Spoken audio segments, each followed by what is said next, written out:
El estudio de hoy no es un estudio bíblico, es un estudio histórico. Vamos a estar mirando los 5 años más importantes en toda la historia de la Iglesia Adventista del séptimo día. Durante esos 5 años estuvimos más cerca a las puertas de los cielos que en cualquier otro momento antes o desde entonces. Estuvimos más cerca de una ley dominical nacional de lo que estamos hoy en día. La imagen de la bestia se estaba formando parte por parte, mientras grupos de reforma cristiana se estaban formando en nuestro país. Los Estados Unidos estaban en una recesión nacional. Los bancos estaban cerrando y esto se estaba esparciendo a lo largo del mundo. Esos años fueron desde 1888 hasta 1893. Hace 120 años. Una era diferente.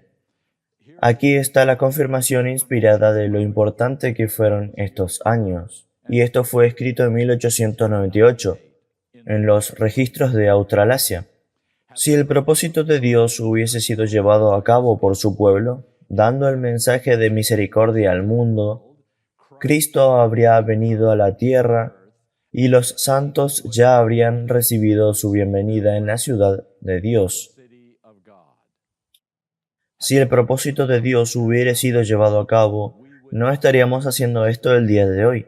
Así que durante la siguiente hora vamos a intentar romper este periodo de 5 años. Es mi esperanza que, si podemos aprender las lecciones de lo que pasó para mal durante ese tiempo, las puertas del cielo se podrían abrir para nosotros el día de hoy. Voy a ser bastante específico y muy directo en esta presentación. Y nombraré a los individuos que jugaron un papel en estos 5 años más importantes en la historia de la Iglesia Adventista. En 1893, en la Conferencia General, W. Prescott identificó el punto de inicio de este periodo crucial. Dijo: ¿cuánto tiempo ha pasado desde que Dios de forma especial empezó a enviar esta luz y esta instrucción y esta reprensión para ti y para mí, demoliéndolo 4 años?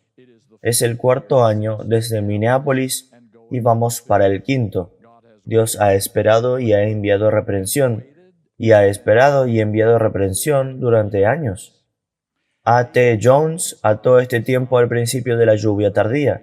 Aquí está lo que dijo: entonces la lluvia tardía, el fuerte pregón, es la enseñanza de la justicia. Ahora, hermanos, ¿cuándo ese mensaje de la justicia de Cristo empezó en nosotros como pueblo? Sí, 4 años. ¿Dónde fue? Entonces, ¿qué rechazó la hermandad en Minneapolis? El fuerte pregón, la lluvia tardía. Eso es lo que rechazaron. Sé, dijo, que algunos allí la aceptaron. Otros la rechazaron completamente. Otros intentaron permanecer a medias y obtenerla de esa forma. Pensaron tomar una ruta intermedia, y aunque no la recibieron exactamente o exactamente se comprometieron a ella, estaban dispuestos a ir a cualquier camino que la marea siguiera al final. A cualquier lado que el cuerpo girara, ellos estaban dispuestos a ir. En lugar de permanecer noblemente, dijo, en el temor a Dios, y declarando ante ese ataque que es la verdad de Dios, y lo creo en mi alma, ellos empezarían a ceder y en una forma apologética ofrecer disculpas por aquellos que la estaban predicando. Hermanos, la verdad de Dios no necesita disculpas. Todo lo que la verdad de Dios necesita es que tú y yo la creamos y permanezcamos en ella ante todos los ataques que puedan caer sobre ella, y que sea conocido que tú permaneces al lado de los mensajeros que Dios ha enviado a predicar, porque Dios los envió con un mensaje. Y he encontrado que hoy es muy similar. Algunos están intentando tomar ese seguro camino del medio, disculpándose por los errores de aquellos que están poniendo sus cuellos en la línea por la verdad. Y hermanos y hermanas, solo voy a decir que permanecer sentados en la cerca es un lugar muy peligroso para estar, porque Satanás es el dueño de la cerca. Necesitamos tener en mente las posturas que prevalecían en 1888. Mead Macquarie relata el recordatorio de G. B. Starr de estos eventos en una carta, y aquí está lo que recuerdan. El sótano bajo un edificio grande fue alquilado y un número de delegados se reunió allí por las noches. Una gran cortina estaba colgada a través de la habitación. El anciano Starry y su esposa dormían en una, mientras que 4 o 5 ministros ocupaban la otra. Una noche, el anciano Jones había dado un poderoso discurso, el cual fue muy apreciado por el anciano Starry y su esposa. Fueron a su habitación profundamente impresionados y después de orar, fueron a dormir. Al poco tiempo, los hombres regresaron a su apartamento, hablando y riendo, y más bien ridiculizando las declaraciones del anciano Jones. Uno de los hombres, el anciano C., llamó al anciano Jones con algunos nombres no favorables. Pero esto sorprendió a los Starr. La siguiente mañana la hermana White habló. Dijo, un ángel la llevó de habitación a habitación. Finalmente señaló directamente al anciano C. y le dijo, hermano C., estoy avergonzada de usted por llamar a aquel que estaba dando el mensaje del Señor por tal nombre. Y fue el mismo nombre que el anciano Starr le había escuchado usar a ese hombre la noche anterior. En una carta que Elena de White escribió en el año 1893 y dijo, fui llevada de habitación en habitación ocupadas por nuestros hermanos en esa reunión, y escuché aquello de lo cual todos se avergonzarán terriblemente algún día, si es que no hasta el juicio, cuando todo trabajo aparecerá en luz verdadera. En las habitaciones había un testigo para cada comentario realizado. La broma impía, la sátira, el sarcasmo, el chiste, el Señor Dios de los cielos estaba disgustado contigo y con todos los que compartieron esa alegría, y en el espíritu duro e impasible se ejerció una influencia satánica. Algunas almas se perderán como consecuencia. De 1888 Materials, página 1138 y 1139. Obviamente, había un problema bastante serio en 1888, y quizás con toda la discusión teológica, ese era el asunto de mayor importancia.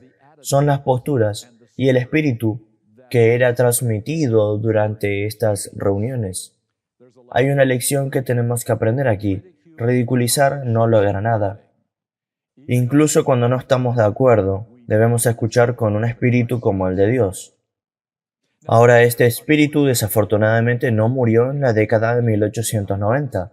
En 1945, un libro fue escrito por Norvel Peace, quien habló sobre A. T. Jones en 1893.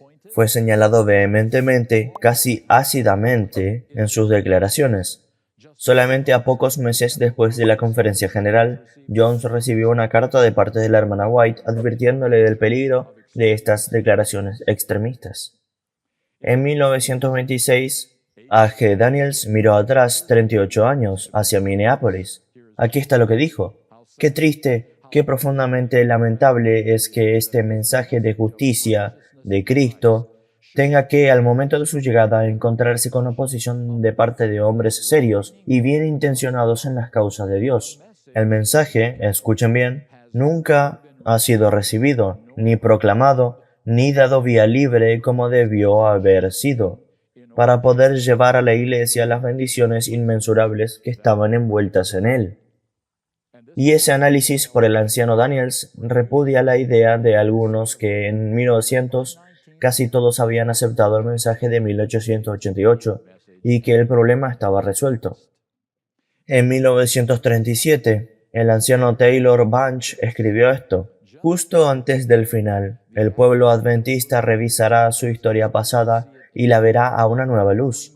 Debemos reconocer y confesar los pecados de nuestros padres y ver que nosotros no los repitamos y por lo tanto demoremos más el triunfo final del movimiento adventista. La historia del pasado debe ser revisada y estudiada a la luz de estos errores y las consecuencias en una gran demora de la venida de Cristo. Ahora, a pesar de este llamamiento, nuestros líderes han hecho esfuerzos oficiales para negar que realmente hubo un rechazo a los mensajes de 1888. Voy a darles algunos ejemplos de autores que han negado que el rechazo del mensaje de 1888 fue un rechazo continuo. Por ejemplo, A. T. Robinson. La denominación de los adventistas del séptimo día rechazó las doctrinas de la justificación por la fe. Eso fue escrito en 1931. C. McReynolds. experiencias mientras estaba en la Conferencia General en Minneapolis, Minnesota en 1888, también en 1931. Todos estos autores negaron que allí había un rechazo continuo del mensaje. Norval Peace, Justificación y Justicia por la Fe en la Iglesia Adventista del Séptimo Día antes de 1900, escrito en 1945. L. H. Christian, Los frutos de los dones espirituales, escrito en 1947. A. W. Spalding, Capitanes del Anfitrión, escrito en 1949. La Conferencia General, La Historia de nuestra Iglesia, escrito en 1956. A. B. Olson, A través de la crisis hasta la victoria, 1888 a 1901, escrito en 1966.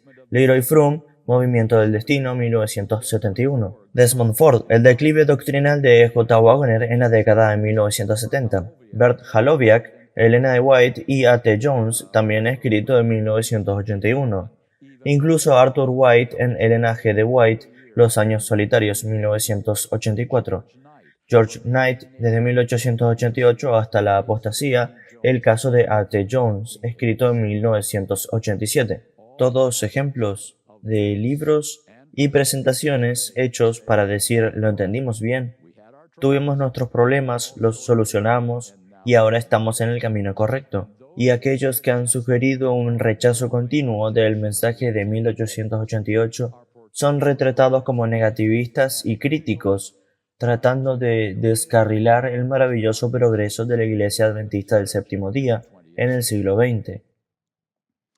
Quizá la confusión de si aceptamos o rechazamos ese mensaje es explicado en una carta que Wagner escribió en el año 1903. Mientras que después de tanta oposición, la denominación ha oficialmente aceptado la verdad avanzada del mensaje, no la han tomado en la práctica. La tomaron como una de las cosas que, y cito, como pueblo creemos, pero no como una cosa por la cual hacemos negocios o enseñamos las ciencias, etc. Ellos no vieron a la luz que el Señor envió un principio que era para solucionar todos los problemas y reordenar, o en lugar de ordenar, ponerle vida a todo el trabajo.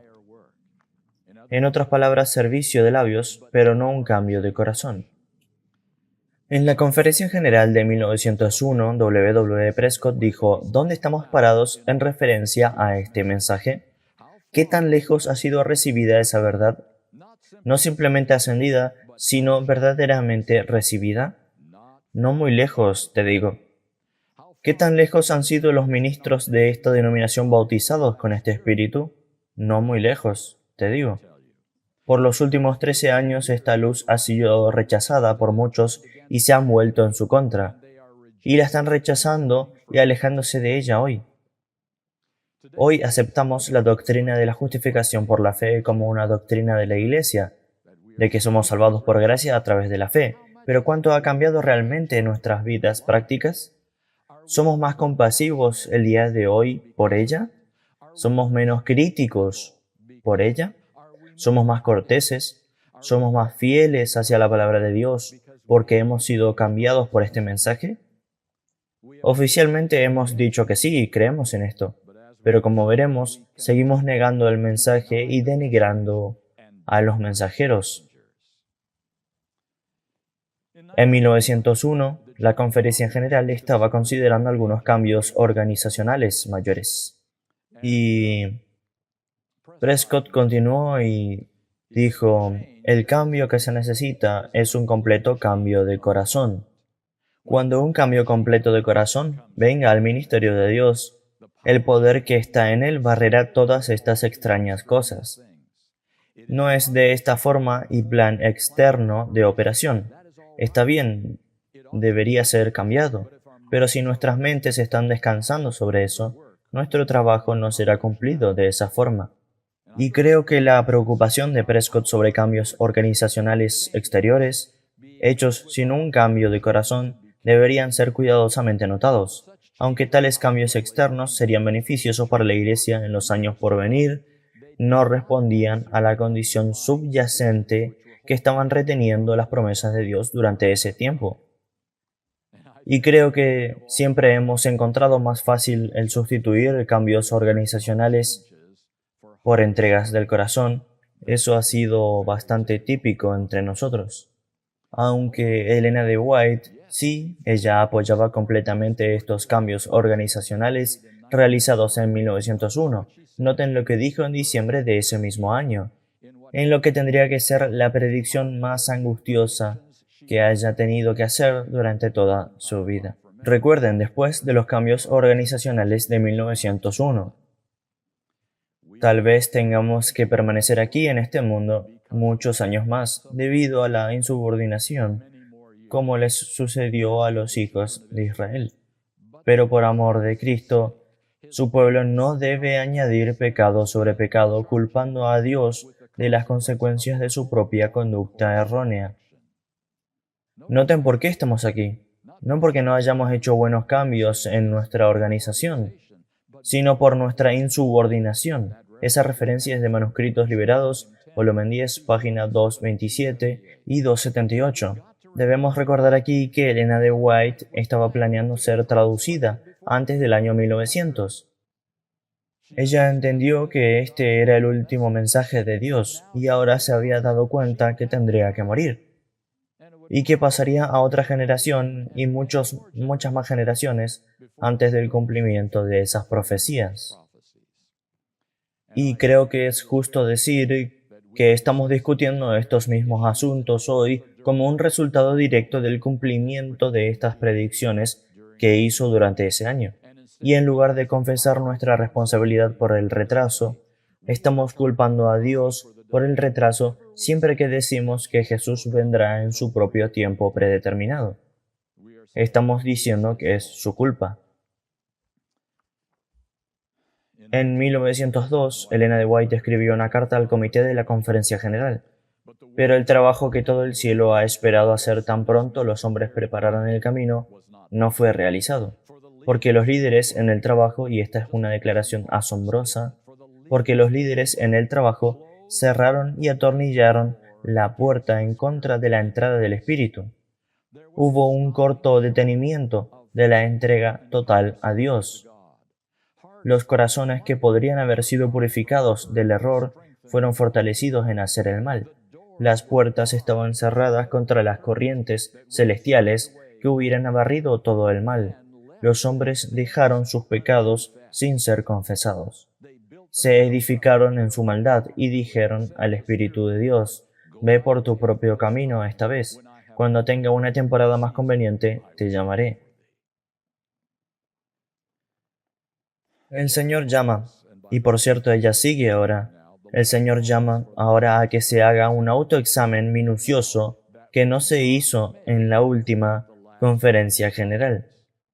Recuerden, muchos cambios se hicieron, pero no el cambio que era esencial. Esto es tomado de Crest Collection, página 95. En 1903, Elena de White escribió a un amigo: el resultado de la última conferencia general ha sido el más grande, más terrible lamento de mi vida. Ningún cambio fue realizado. El espíritu que debería haberse introducido en toda la obra como resultado de esa reunión no se introdujo. Nuevamente, Manuscript Releases, volumen 13, páginas 122 y 123. Claramente ahora, esos cambios organizacionales, los cuales son todavía una bendición para nosotros hoy, no eran lo que Dios realmente estaba buscando y lo que hubiera permitido que Jesús viniera para esa generación. Y para nosotros hoy, todo lo que importa es un corazón entregado. Entrega total, corazones purificados, pecados confesados y un autoexamen minucioso, si tenemos alguna esperanza de ver a Jesús regresar en nuestra vida. En 1902, la oficina de Review and Herald fue reducida a cenizas. En poco tiempo después que el incendio destruyera la oficina de Review and Herald, un artículo de Elena de White fue impreso en la Review Adventista, en el cual se establecía claramente que la destrucción del sanitario y de la oficina de Review por el fuego fue una visita de Dios a cuenta de su insistencia de apartarse de sus caminos y de fallar en actuar ante las advertencias e instrucciones que se les había estado dando durante muchos años a través del espíritu de profecía. Y Elena de White imploró a los de Battle Creek, quienes, y cito, resistieron la luz y evidencia, rehusándose a escuchar las advertencias de Dios, que verían en la destrucción de la rebelión general un llamado de Dios para ellos para que se volvieran con un propósito total de corazón. Y aún así, poco tiempo después de la sesión de la Conferencia General de 1903, en una reunión de los interesados de la rebelión general, un individuo declaró ante una audiencia pública que estos incendios no fueron un juicio de Dios, para nada, que solo fueron un incendio. Amigos míos, los líderes estaban en una negación en aquel entonces, justo como nosotros continuamos en negación hoy en día. Creo que Dios estaba haciendo todo lo que podía para sorprender a la iglesia remanente de Dios hacia un reconocimiento del punto de vista celestial, para que la venida de Cristo no fuese retrasada por otros 100 años, más largo que el retraso de Israel en el desierto. ¿Cuántas advertencias nos tomará a nosotros para que tengamos seriedad sobre la voluntad de Dios y el plan de Dios? Y por supuesto, todas las advertencias y todos los juicios son con el propósito de llevarnos al arrepentimiento. Es por esto que Dios les permite llegar, no para maldecirnos, sino para llevarnos al arrepentimiento. A. T. Jones señaló este punto en 1893 en la Conferencia General. La lluvia tardía y el fuerte pregón solo se daría cuando fueran un solo corazón y mente. Por lo tanto, Jones instruyó que si hay alguna diferencia entre tú y cualquiera de las personas en esta tierra, sea que sean de este instituto o no, es momento de que tú y yo los apartemos del camino. Y digo que ese es un buen consejo para nosotros hoy en día. Si hay diferencias, necesitamos apartarlos del camino. O. A. Olson era el presidente de la Conferencia General que habló en la misma conferencia. Dijo, es el pecado el que está en el camino de las bendiciones de Dios. El pecado debe ser quitado antes que el Espíritu de Dios pueda llegar. No me importa dónde está ni quién es, sea que hayas sido un ministro por una veintena de años o que seas un pecador que ha sido despertado en su primer sentimiento de culpa. El pecado es pecado en cualquier lado, y es el pecado que debe ser quitado antes que Dios pueda venir. Pero si fallamos una vez, el Señor nos levantará del suelo otra vez. Y si fallamos una segunda vez, nos levantará del suelo nuevamente. Y si fallamos una tercera vez, el Señor nos levantará del mismo suelo nuevamente. ¿Por qué es que nos está levantando del suelo una y otra vez? Es para que nosotros podamos tomar de su gracia y vencer. Fin de la cita. ¿Hay alguna duda de que Dios nos está levantando del mismo suelo otra vez, incluso hoy, esperando que alguna generación se entregue en genuino y duradero arrepentimiento y que la demora pueda finalizar? W. Prescott habló en la misma conferencia. Ahora soy perfectamente consciente de que estoy hablando con gran franqueza, y no hablo esto sin pensar y sin oración. Digo que hay tiempo para que seamos celosos y nos arrepintamos, para que el derramamiento especial del Espíritu de Dios pueda llegar sobre nosotros sin destruirnos. Si no hacemos de esto una cuestión de oración fervorosa, lo digo simplemente significa la muerte para ti y para mí. No podemos venir a esta asamblea, a este instituto y conferencia e ir día tras día de una forma relajada. Es hora de que todos estén temblando en fervor por la salvación de sus propias almas. Les digo, podríamos ir y venir semana tras semana, año tras año, y aún así no conocer la mente de Dios con respecto a este tiempo. En 1895, Ellen de White escribió esto. ¿Por cuánto tiempo? ¿Por cuánto tiempo odiaréis y despreciaréis a los mensajeros de la justicia de Dios? Dios les ha dado este mensaje. Llevan la palabra del Señor. Pero hay aquellos que desprecian a los hombres y el mensaje que ellos llevan. Los han acusado de ser fanáticos, extremistas y apasionados. Déjenme profetizarles. A menos que rápidamente humillen sus corazones ante Dios y confiesen sus pecados, que son muchos, ustedes, cuando sea demasiado tarde, verán que han estado luchando contra Dios.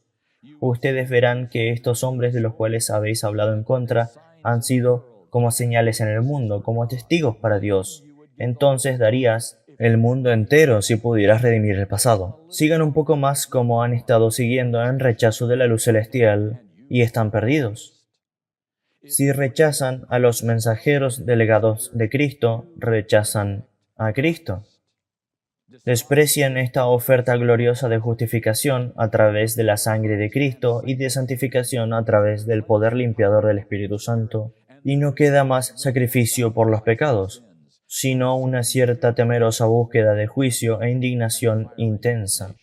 1888, Materials, página 1341 y 42. No creo que una advertencia mayor haya podido ser dada nunca por el Señor. No hay declaración más clara posible de que Jones y Waggoner hayan sido enviados por Dios para dar un mensaje ajustadamente traducido. Y estamos enfrentando la misma oposición al mensaje el día de hoy, amigos, tal cual fue enfrentado en ese entonces. Como resultado de las fuertes reprimendas de Ellen White a los líderes de la Iglesia, fue inevitable que las flechas de las críticas fueran levantadas contra ella también. En el año 1896, M. L. Andreasen era un nuevo converso para la Iglesia Adventista del Séptimo Día y fue invitado a sentarse para algunas discusiones de los líderes de la Union College. Y he aquí lo que escribió. Era solo cuestión de 8 años desde la famosa conferencia de 1888 en Minneapolis, y la conferencia era frecuentemente el asunto de discusión. Estaba anonadado de la libertad con la que habían discutido personalidades. Algunos de los líderes estaban esperando el día en el que hubiese un cambio en la forma como se estaba dirigiendo a la Iglesia. Ellos no consideraron el mensaje de Jones y Waggoner como el verdadero asunto. El verdadero asunto era si a la hermana White se le permitía anular a los hombres que llevaban la responsabilidad del trabajo. Fue un intento de derrocar la posición del espíritu de profecía. Y pareció que los hombres en oposición llevaron el día. Como algunos han interpretado, la conferencia de Minneapolis fue una revuelta en contra de la hermana White. Y saben, esto se convirtió en el verdadero asunto. ¿Se le permitiría a Ellen White anular a los hombres que llevaban el liderazgo de la Iglesia? ¿Tenía autoridad profética o sus pruebas eran solo sus opiniones? Creo que esto es igual a la forma como los judíos trataron a Jeremías y a Juan el Bautista.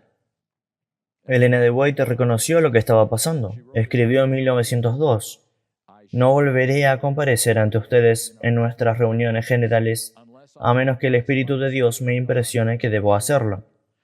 La última conferencia general a la que asistí, que fue en 1901, les dio todas las pruebas que jamás tendrán en cualquier reunión que se convoque. Si esa reunión no les convenció de que Dios está obrando por su Espíritu a través de su humilde siervo, es porque el candelero se ha quitado de su lugar. Manuscritos Liberados, volumen 18, 195 y 196. Esto es lo más serio que una acusación puede ser hecha.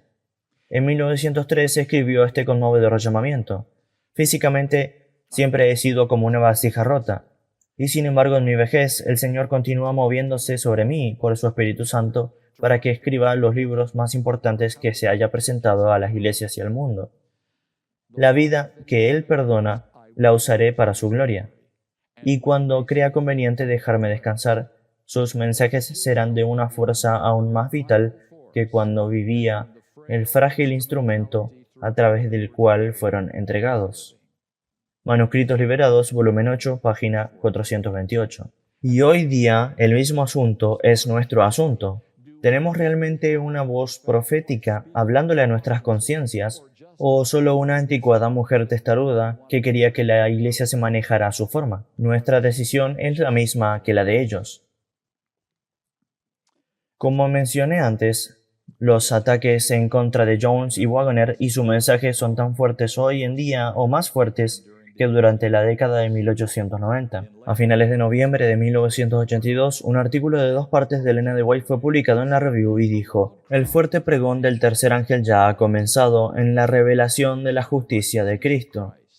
Este es el comienzo de la luz del ángel cuya gloria llenará toda la tierra». Ella escribió esto en 1892 en la Review and Herald el 22 de noviembre. Escribiendo en respuesta a la declaración de Ellen de White, O.A. Tate reportó esto: «El mensaje está creciendo, hermanos y hermanas, y la review de la semana pasada nos informó en un lenguaje no incierto que el fuerte pregón ya comenzó. Se nos ha dicho también en testimonios recientes que el Espíritu Santo espera nuestra demanda y recepción. ¿Quién no puede ver que la lluvia tardía está a punto de ser derramada sobre nosotros en gran medida? ¿Estamos listos para recibirla? Y saben, es una deducción muy lógica lo que hay aquí. No hay forma que el fuerte pregón pueda ser llevado al mundo sin el poder de la lluvia tardía. Ambos funcionan en conjunto, no pueden funcionar separadamente para nada. Sin embargo, escuchen este intento de desacreditar esta conclusión. George Knight hace la pregunta: ¿hay en los escritos de Ellen White una fuerte conexión entre la justicia por la fe y los eventos finales? No. Algunos de los intérpretes de Ellen White, dijo, con un interés en los mensajes de 1888, influenciados por la presentación engañosa de Jones y Prescott, han desarrollado un énfasis no presente en sus escrituras, sino bastante en armonía con su propia agenda. Es cierto, dijo, que A.T. Jones leyó mucho con respecto a las declaraciones del fuerte pregón, pero eso no significa que estaba en lo correcto. Ellen White no dijo que la lluvia tardía había empezado con la predicción de la justicia de Cristo en Minneapolis. Ella simplemente dijo que fue el fuerte pregón. Algunos hombres tales como Jones, Prescott y G.B. Starr trazaron la conclusión de la lluvia tardía. Y lo voy a decir una vez más, es la única conclusión posible. Sin lluvia tardía no hay fuerte pregón. Son una unidad. Continúa diciendo, muchos predicadores, incluyendo A.T. Jones, G.B. Starr y W. Prescott, transformaron su llamado en noviembre de 1892 de que el fuerte pregón había empezado en la idea de que la lluvia tardía había empezado. Ni Jones ni Prescott, dice el hermano Knight, eran guías completamente confiables en cuestiones del Espíritu Santo para el momento de las reuniones de 1893. Otro ataque a A.T. Jones estaba basado en un error que cometió al respaldar las supuestas visiones de Anna Rice. Pero cuando Ellen White le reprobó y le dijo que estaba equivocado, de hecho, él leyó su reprensión en la iglesia y dijo, estoy equivocado. ¿Qué más podría él haber hecho que eso? Y aún así, este error es mostrado por George Knight como evidencia de que Jones seguía siendo indigno de confianza en sus declaraciones. Dispersados entre muchos libros en el mensaje de 1888, hay muchas alusiones a este incidente de Anna Rice, pero con pocos o detalles distorsionados. Por supuesto que el propósito de usar esta evidencia es negar la confiabilidad de A.T. Jones. Knight lo puso así. Los adventistas pueden estar agradecidos de que Jones no recibió una mano libre en la sesión de 1893, desde que en ese entonces no era un guía completamente confiable. Su revivimiento de la lluvia tardía podría haber llevado al adventismo hacia abajo en caminos bastante extraños y podría haber cambiado la naturaleza de la iglesia de los adventistas del séptimo día, moviéndola más cerca del entonces en desarrollo pentecostalismo. En otras palabras, si hubiéramos seguido sus enseñanzas, habríamos cambiado toda nuestra dirección teológica. A menudo, cuando A.T. Jones es mencionado en la actualidad, es solo con un comentario, de una u otra forma despectivo y pasajero gracias a años de una representación negativa por algunos historiadores adventistas. George Knight ha hecho este cargo por más de 25 años, diciendo que el movimiento de reavivamiento de 1892 al 93 estuvo basado en un entusiasmo fanático. Dice, fue Jones y Prescott, en lugar de la señora White, quienes construyeron el entusiasmo de 1893 en grandes proporciones. El siempre entusiasmable Jones no fue del todo un líder seguro en 1893. No debemos olvidar nunca que él tenía el perenne problema del extremismo. Solo un poco de información sobre este escritor moderno de libros, George Knight. Esta es la persona que cree que Eva pecó antes de que comiera la fruta prohibida. Ha sido descrito por sus colaboradores como un historiador revisionista. Ha descrito nuestros orígenes de la Iglesia Adventista del Séptimo Día en un adventismo fanático. Incluso ha dicho en una reunión en Socal, no me gusta el adventismo, me gusta el cristianismo. De todas las tácticas que ha usado Satanás para desencarrilar el principio de la lluvia tardía y el fuerte pregón, es incitar a aquellos que tienen posiciones de responsabilidad a que identifiquen la Semana de Oración de 1892 y la sesión de 1893 de la Conferencia General como un resultado meramente de entusiasmo fanático. Del extremismo y el fanatismo han llegado los malvados planes de Satanás con mayor éxito. Identificar el trabajo del Espíritu Santo con el fanatismo en Minneapolis en 1888 ha traído 4 años de lucha, conflicto, rebelión y retraso. Y ahora el llamado a la Odisea para el arrepentimiento ha sido visitado con manifestaciones del Espíritu Santo durante 1892 y 1893, y responder a tales manifestaciones con las mismas acusaciones de entusiasmo, extremismo y fanatismo probaría ser muy perjudicial para el movimiento remanente de Dios. Entre aquellos que dijeron esto estaba Urias Smith, J. H. Kellogg y otros que levantaron estos cargos contra los reavivadores. Así que regresemos con Elena de White nuevamente. En 1894, Elena de White dio una advertencia fuerte para aquellos que estaban haciendo lo que acabamos de revisar. Dijo, no dejemos que los que han descuidado la luz y la verdad se aprovechen del error de sus hermanos y pongan el dedo en alto y digan palabras vanas, porque los escogidos de Dios han sido demasiado vehementes en sus ideas y han llevado a cabo ciertos asuntos de una manera demasiado fuerte. Necesitamos estos elementos vehementes, porque nuestro trabajo no es un trabajo pasivo, nuestro trabajo es agresivo. Los agentes elegidos de Dios habrían de haberse regocijado para enlazarse con los hombres que se han mantenido al margen de ellos, cuestionándolos, criticándolos y oponiéndoseles. Pero si los hombres que debieron haber utilizado su experiencia en avanzar el trabajo han trabajado para obstaculizarlo y han ocurrido errores que no hubieran ocurrido si hubieran mantenido en su lugar asignado, ¿a quién responsabilizará Dios por estos últimos errores? Él tomará como responsables a estos mismos hombres que deberían haber recogido luz y unidose con los fieles vigilantes en estos tiempos de peligro. ¿Pero dónde estaban? Estaban sosteniéndose a sí mismos en la posición de aquellos que no eran receptores de luz para sí mismos e interceptando la luz que Dios enviaría para otros. 1888 Materials, 1246 al 1248. Por lo tanto, la culpa estaba siendo echada a los pies de aquellos que habían estado peleando la verdad por tanto tiempo, quienes de otra forma podrían haber estado beneficiando a Jones y a Prescott con sus experiencias pasadas. Y por favor noten la frase que ella utiliza sobre Jones y Wagner, elegidos de Dios, fieles vigilantes. Los únicos que se estaban oponiendo a Jones y Wagner al principio de la década de 1890 eran los mismos quienes hoy consistentemente se han opuesto al mensaje de 1888. Ahora debemos examinar la Conferencia General de 1893 muy cuidadosamente. Y voy a admitir que siempre he tenido una impresión negativa de esta conferencia por los alegatos hechos por nuestros historiadores sobre lo que ocurrió ese año. Y creo que es muy importante aquí que tomemos una segunda mirada cuando el prejuicio voltea su cabeza.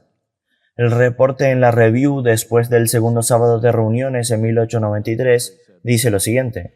Mientras el clímax fue alcanzado y los resultados bendecidos del trabajo de Cristo fueron retratados ante nosotros, los sermones de Jones cesaron y la vasta congregación tumultuosa en todos los espacios disponibles en el tabernáculo terminaron involuntariamente en una reunión de alabanza. Los ministros dispersaron a la congregación hasta un número de 30 o 40, se levantaron y se hicieron cargo de grupos en sus respectivas ubicaciones, y cientos de testimonios de alabanza a Dios por sus bondades y salvación fueron naciendo en toda la casa. Era tal tumulto de reunión como nunca se ha visto antes en Battle Creek. En una carta de O. A. Olson hacia el presidente de la Conferencia General dijo lo siguiente: el Espíritu del Señor forja maravillosamente y el poder convincente y convertidor de Dios fue manifestado en una medida maravillosa. Para Olson, lo más interesante y el caso más notable de todos fue la confesión de J. H. Morrison. Morrison era uno de los oponentes más vocales de la Conferencia General de 1888. Y esto es lo que el anciano Olsen dijo sobre él. He escuchado muchas confesiones, pero debo decir que nunca había escuchado una como la de él. Mientras que era tranquila y deliberada, como es la naturaleza de su temperamento, fue la más minuciosa y más profunda en sus obras de la que he sido testigo. Y nunca he visto ninguna congregación tan afectada por una confesión como en esta ocasión. Y continúa. El instituto y la conferencia, desde el primero hasta el último, fue una temporada muy notable. Nunca antes había asistido a una reunión en ningún lado como esta. La presencia del Señor parecía haberse manifestado en gran medida, y en diferentes momentos el poder de Dios descansó sobre las personas de forma muy notable. Todo pasó con notable armonía y unidad. Creo que nunca asistí a una conferencia donde pareciese existir tan perfecta libertad, sin ataduras humanas, y aún así nunca vi ninguna reunión donde cada predicador tuviera tanta consideración por los sentimientos y entusiasmo de otros. Al salir todos los hermanos se sintieron grandemente motivados, y nunca antes los delegados se habían ido de ninguna de nuestras conferencias con los mismos sentimientos y espíritu con el que se fueron de esta que pasó. Prescott escribió una carta. El Señor vino muy cerca con su espíritu durante nuestra conferencia y sentimos que un gran bien fue logrado para todos aquellos cuyos corazones estaban abiertos a recibir la luz y las bendiciones de Dios. Y continuó diciendo que nunca había sabido que los obreros avanzarían con tal grado de esperanza en el Señor. Les digo que eso no suena como fanatismo para mí. No suena como extremismo. Eso suena como un derramamiento genuino del Espíritu de Dios. O a Olson nuevamente, ha sido la mejor reunión en la cual hayamos presidido. W. A. Spicer, ha sido la más grande reunión que haya sido realizada. C. H. Jones, un individuo diferente, la conferencia fue la mejor reunión a la que he asistido sin ninguna excepción. Mientras estudiábamos la Biblia, rayos de luz iluminaron las páginas sagradas y muchas almas se regocijaron en el Señor. Ahora Ellen White no estaba allí, porque estaba en Australia, pero declaró que había encontrado un gran festín al leer los sermones diarios. Años después, fue instruida para usar esos discursos, específicamente los de A. T. Jones, para ser impresos en los boletines de la Conferencia General de 1893 y 1897. Entonces, nuevamente voy a decir, ¿suena esto como que A. T. Jones fue vehemente, mordaz y extremo? No lo creo. Elena de White, en una carta de 1893, abordando el derramamiento genuino del Espíritu Santo en la Conferencia General de 1893, dijo esto: todas las revelaciones de Dios en la conferencia las reconozco como de Él. No me atrevo a decir que esa obra fue un entusiasmo y un entusiasmo injustificado. No, no. Dios se acercó a ustedes y su Espíritu Santo les reveló que tenía un cielo lleno de bendiciones, incluso luz para iluminar al mundo. Aún así, en las mentes de muchos quedó un sentimiento de desprecio, una impresión de que podían haber sido engañados, que fueron demasiado vehementes. Incluso se cuestiona si fue la obra de Dios o una ola de fanatismo. Y cómo se regocija Satanás. Manuscritos Liberados, volumen 10, página 346. Escribiéndole a Urias Smith poco tiempo después, quien había sido un instrumento a entender la acusación de fanatismo contra esos reavivadores en 1892 y 1893, Elena de White estrictamente le advirtió por tomar tal postura, que lo que fue luz del cielo ha recibido el nombre de excitación. Me ha entristecido que esto se vea de esta forma.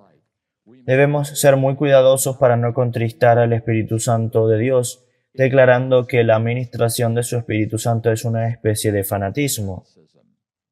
Dios ha obrado de forma notable. Nadie se atrevería a decir que este no es el Espíritu de Dios.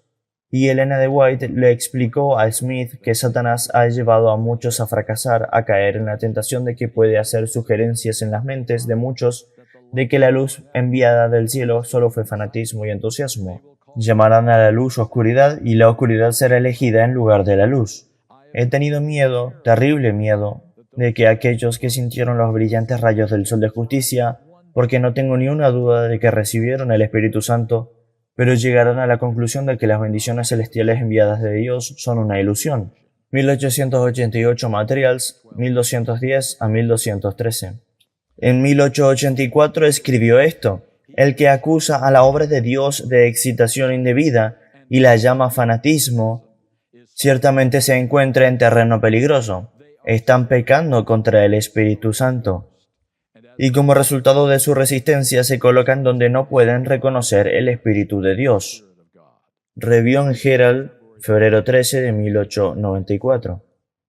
Ellen White advirtió a aquellos que podrían cuestionar la buena obra del Espíritu en Battle Creek durante los últimos años y atribuirla al fanatismo. Se dijo que el Señor ha obrado por su propio poder en Battle Creek, que nadie intente negar esto, porque al hacerlo pecarán contra el Espíritu Santo. 1888 Materials 1254 y 1255. Así que está bastante claro que Elena de White apoyó el reavivamiento genuino del Espíritu Santo durante 1893, 5 años después de 1888, en contraste claro a los prejuicios de los críticos, tanto en aquel entonces como ahora, que han dicho que esto es solo un asunto de entusiasmo.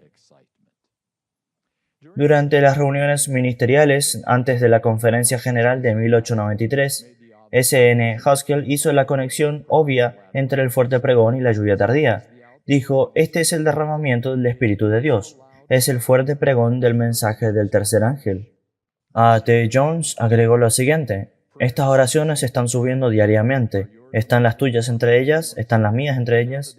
Ahora el día llegará cuando la última oración que será necesaria para llevar esas bendiciones habrá ascendido. ¿Entonces qué? Entonces llegará. La inundación reventará y se derramará el Espíritu Santo como en el día del Pentecostés. Así que amigos, lo mejor que puedo decirles es que en 1893 fue un intento total por parte de todos aquellos que llegaron a la Conferencia General para ver el cumplimiento de la promesa tardía de impulsar el fuerte pregón a todo el mundo. G.S. Tenney reportó para aquellos en Australia y Nueva Zelanda que fue la maravillosa manifestación de las bendiciones de Dios, manifiestas desde la primera reunión e incrementándose en poder hasta el cierre. Nunca había sido nuestro privilegio asistir a reuniones tales como esta. El Consolador vino para convencernos de pecado, de justicia y de juicio. Tenney reportó que los estudios bíblicos por Haskell, Jones y Prescott trajeron, y cito, mucha luz en la Santa Palabra, y la recepción de esa luz incrementó el gozo en los corazones de aquellos que se unieron en el estudio.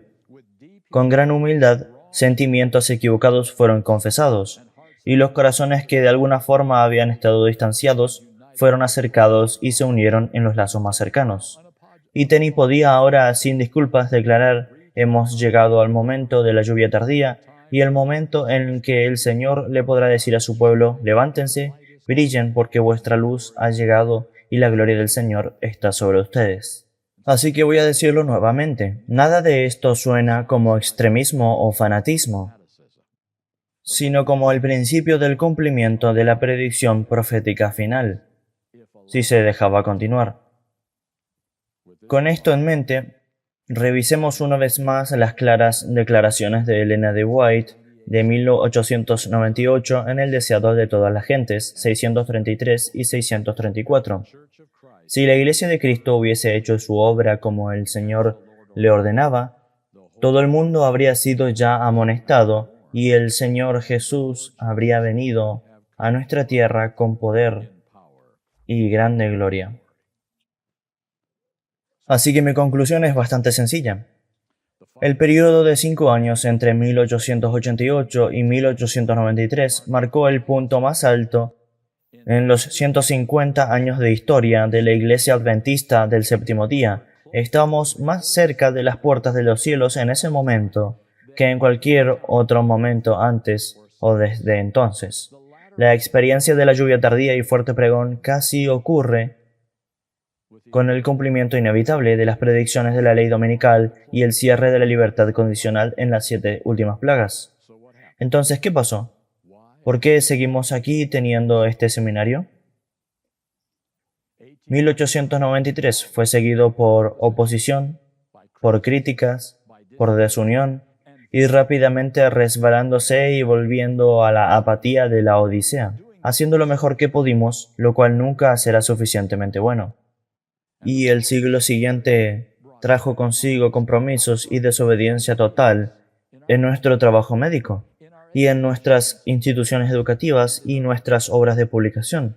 Y a mitad del siglo acudimos a cristianos evangélicos para ganar algo de respeto y comprometimos los cimientos más básicos de la fe cristiana, el Evangelio de Jesucristo. Y algunos años después estábamos cuestionando las verdades del santuario y nuestro entendimiento de cómo los eventos finales vindicarían a Dios en la lucha de la gran controversia. Cuando algunos empezaron a reconocer lo que realmente había pasado entre 1888 y 1893, un impulso de un reestudio cuidadoso de esos mensajes de preparación traducidos durante esos años, oposición total y un asesinato del carácter de los hombres de esa época vino desde nuestros historiadores líderes y teólogos en nuestra época. En libros, en reuniones de campamentos, en presentaciones y seminarios, poniéndonos de vuelta en el modo de reposo de la Odisea. Y ahora hemos sido reducidos a proclamar a gran voz nuestro crecimiento en el hemisferio sur. Oramos por reavivamiento mientras miramos lo que el Papa está haciendo, mientras hacemos lo mejor que podemos para ignorar los mensajes que eran para prepararnos para recibir la lluvia tardía en 1893. Y amigos, si tenemos alguna esperanza de ver las puertas de los cielos abiertas a nosotros, prontamente debemos humillar nuestros corazones. Debemos recibir estos mensajes en nuestros corazones, no importa qué ridículo o rechazo pudiéramos enfrentar. Debemos hacer las confesiones que se deban hacer. Debemos hacer los cambios de corazón necesarios. Si estás interesado en profundizar aún más en esta corta presentación, les recomiendo que busquen un libro por Ron Duffield llamado Herido en casa de sus amigos. Un título bastante significativo. Herido en la casa de sus amigos. Que Dios nos dé el coraje de ser la última generación en vivir bajo los planes de Satanás para arruinar este planeta y nuestras vidas. Oremos. Padre, que podamos encontrar en esta experiencia algunas lecciones que desesperadamente necesitamos aprender, que siempre hay más sobre el cambio de corazón que sobre cambios externos, que no es sobre metas y sistemas, sino que es sobre rendir nuestros corazones y sobre confesiones que necesitan hacerse, que el pecado debe ser removido de nuestras vidas en todas sus formas por tu Santo Espíritu, y que no tardemos tu venida ni un año más. Oro en el nombre de Jesús. Amén.